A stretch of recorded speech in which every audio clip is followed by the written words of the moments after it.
Hello guys, umpisa kami uli ngayon ng magdidemo kami ngayon ng mga electric fan.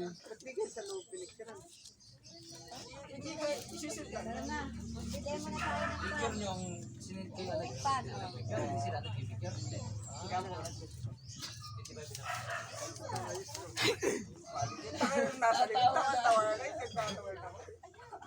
Paano ako na isang ano dyan, yung merong kwan.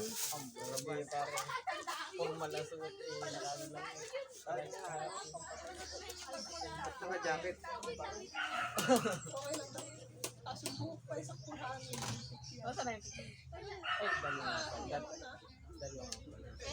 Lagi bang dalawa? Ay, sa to kanino gato? Sa amin.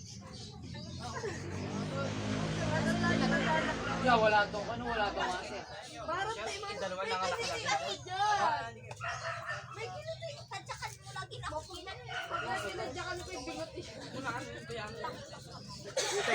Grupo yan? Huwakan mo nga ako. Saan ka na yan? Mag-aari baga, ano nga yun? Konti lang. Konti lang. Baka malito na ilagay mo nga, sir. Relief, yung relief.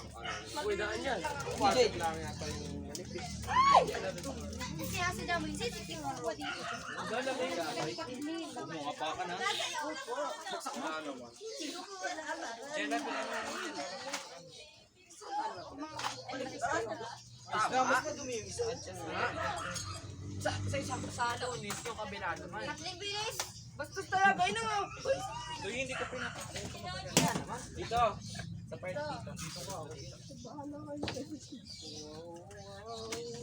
Andun yung back for game. Madumi yun eh. Yung bilis.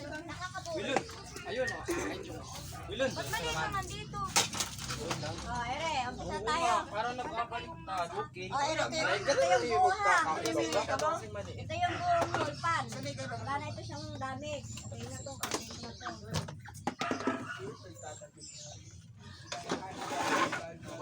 Oh. Unang-una, dito tayo magtitikan muna. Sorry. Dito ha. Para malaman natin kung ano yung umpisa natin. Mag-take muna tayo sa number 1. Oh. Okay. Yung tester, ilalagay natin lagi sa X1K. X1K, ayan o. X1K. Ayan. Tapos itetest muna natin ito. Pagagalawin muna natin kung pumapalo siya, ano. O yan. O yan. Natandaan nyo ha. Huwag puro kayo tanong ng tanong sa akin. O ito. Ito yung una natin pagaganahin, yung plug. O. Tapos switch. O tapos yung switch na 1, 2, 3, yung pinipindot na yung sa baba. Yan. Kailangan siya pumapalo, gumagana siya, palo siya ng palo. Pag siya pumapalo lahat, 1, 2, 3, ibig sabihin yung pinakalinya niya dito, buo. Tapos ito, babaklasin natin to.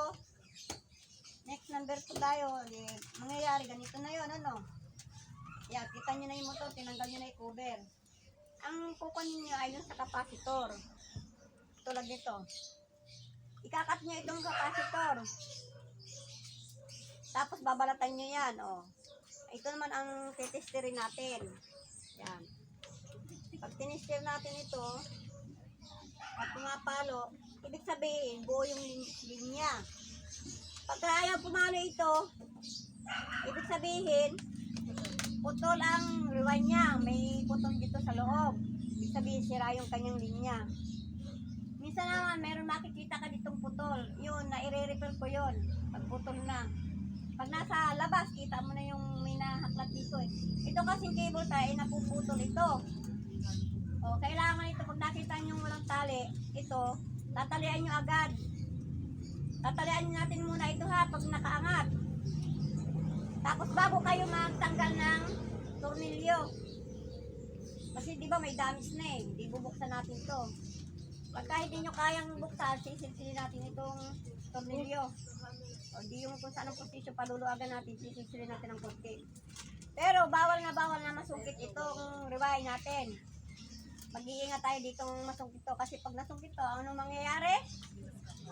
Na magkakaigi, mapuputol siya. Yan. Yan. Tapos dito naman sa side naman natin, na katulad yan, skeleton na siya, ano?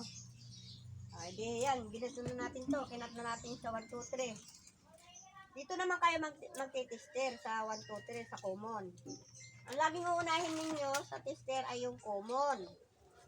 Yan, common ha. Ito yung common na tinatanggalan na nakasuksok ha. Laging common ang uunahin natin sa pagtitester ha. O, yan. Ito yung baklas na, ito yung 1, 2, 3. O. Susundot natin dito. O. Number 1, number 2, number 3. Ayan, pumapalo. Ibig sabihin, buo niya. Buo na yan. Pero, pag ito naman ay inanuhan naman natin dito, katulad din ito, ano, tapos ayaw pumalo yung 1, 2, 3, nandito tayo nakasundot. Ibig sabihin, ito ang sira, ayaw gumana eh. Dito naman tayo, papaganahin natin yung 1, 2, 3. O, ayan ha, 1, 2, 3. O, dito naman natin susundutin ng pangganon. O, balibaliktad ha. O, yan. Kailangan sisiguraduhan natin yung 1, 2, 3 ay buo. Ayan. Ibig sabihin, buo itong 1, 2, 3, ito ang sira.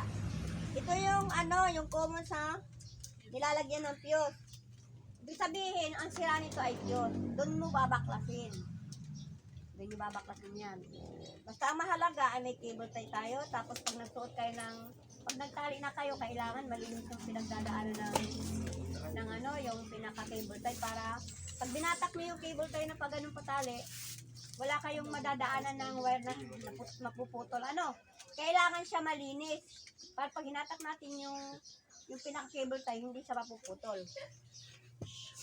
Tapos, ito, tayo. Dito naman sa part na yun, na-tester na natin tayo, ano, sa motor, ano, yung mga pyesa natin kung ano ang sira. Yan. Katulad itong liig na ito, makikita ninyo, putol yung ganire, wala yung ganito, basta sira yung pinakaliig. Doon tayo magpapalit ni Re. Saka natin tatanggalin yung liig, ha. Pag buo ito, huwag kayo magtatanggal ni Re. Kasi hindi tayo nagbabaklas, nagbubuo tayo. O, pagka halimbawa sira na ito, babaklasin natin dito yung puwitan, tatanggalin natin ang tornilyo, saka tayo magtatanggal dito. Kukuha tayo ng mga pyesa na pwede dito ikabit. Ano? Kasi ito wall pan, pwedeng stand pan, basta liig ang sira. Kung wala namang ganito, flat bar, pwede tayo magdagdag. Ano? Pag wala, maglalagay tayo. Kailangan, yung haba niya kasi, pagka siya umikot, kailangan pantay siya. Isipatin niyo muna. Kailangan iikot siya pantay. Wala yung kontiang nabiit dito, tapos dito ang laki. Ibig sabihin, ano yun? Maiksi yung kanyang ganito. Ano? At saka pati huwag kayong basta-basta nagsasaksaka. Kasi i-check natin, baka kasi yung mga ano ninyo, yung may mga, nagpalit kayo ng wire dito sa plug 8, nagkadikit-dikit, tapos nagsaksak kayo. Masusorted ang ating kuryente. Ganun ang mangyayari. Kaya pwedeng mangyayari, katulad ng sinaksak natin. May nag-utos. May na masunuri naman nagsaksak. Ay, pumutok ibig sabihin, doon natin masisira ang motor. Ano? Yung ating pagdili mo, para alam niyo kung ano yung pwedeng masira doon, bawal na magkadikit ang wire na talop. Sa pagdudugtong naman ng wire, kailangan ang dugtong nyo ng wire ay hindi magkatapatan. Kasi kahit yan ay may electrical tape, minsan ang electrical tape sa katagalan ay kusang nakakalas. Kailangan ang dugtong ninyo ay hindi magkaganyan, hindi magkatapatan. Kailangan magkalihis, yan tingnan mo, di ba? Magkaganon, di ba? Magkalihis siya, hindi magkatapat ha. Pagdudugtong ng wire, kailangan magkalihis. Tapos pag naman kayo nagbalot ng electrical tape, pahikit siya. Huwag maluag, bawal ang maluag. Kailangan may babatakin niyo yung ganon, ganon, di ba? 1, 2, 3, 4, pwedeng ganon, pwedeng 5. 6. Oo. Pero pag sobrang naman 6 na, ang kapal naman yun. Kailangan imamatch niyo naman yun sa ganitong para pantay lang siya. Ayan. Diba, kahapon natandaan niyo kung paano tayo mag-test ng ganito. Basta pag hindi pumapalo, ibig sabihin sira yung mga rewind nun, ayan. Tapos sa ganito, sa pagdudugtong naman natin ng motor. Kumbaga sa halimbawa, ito, sira ang motor natin. Magpapalit tayo ng buong motor. Adi ang gagawin natin pagdudugtong ay ganito. Sa ganito naman, pag motor naman yan, pwedeng din siya, pwede naman na tapos babalot babalutan natin ng mga electrical tape. Yan. Ito kasi ito common to eh. Common. Dali lang. Common ito.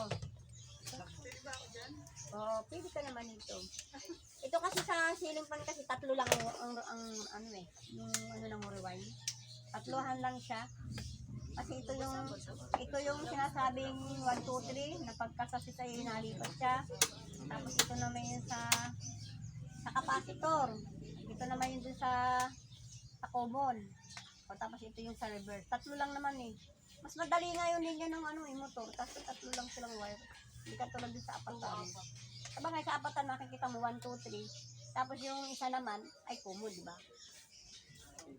Ito yun oh. Ito yung sa ito naman sa ano sa motor lang. Ito naman ceiling fan, motor din to. Pero ito sa mga electric na hindi ceiling fan. Okay. Magkakantahan na naman. Sige, okay na. Mag-umpisa na kayo. Tandaan nyo lang ha. Tapusin ko na yung akin at madali lang yun. Nandito na lang. Ano gagawin?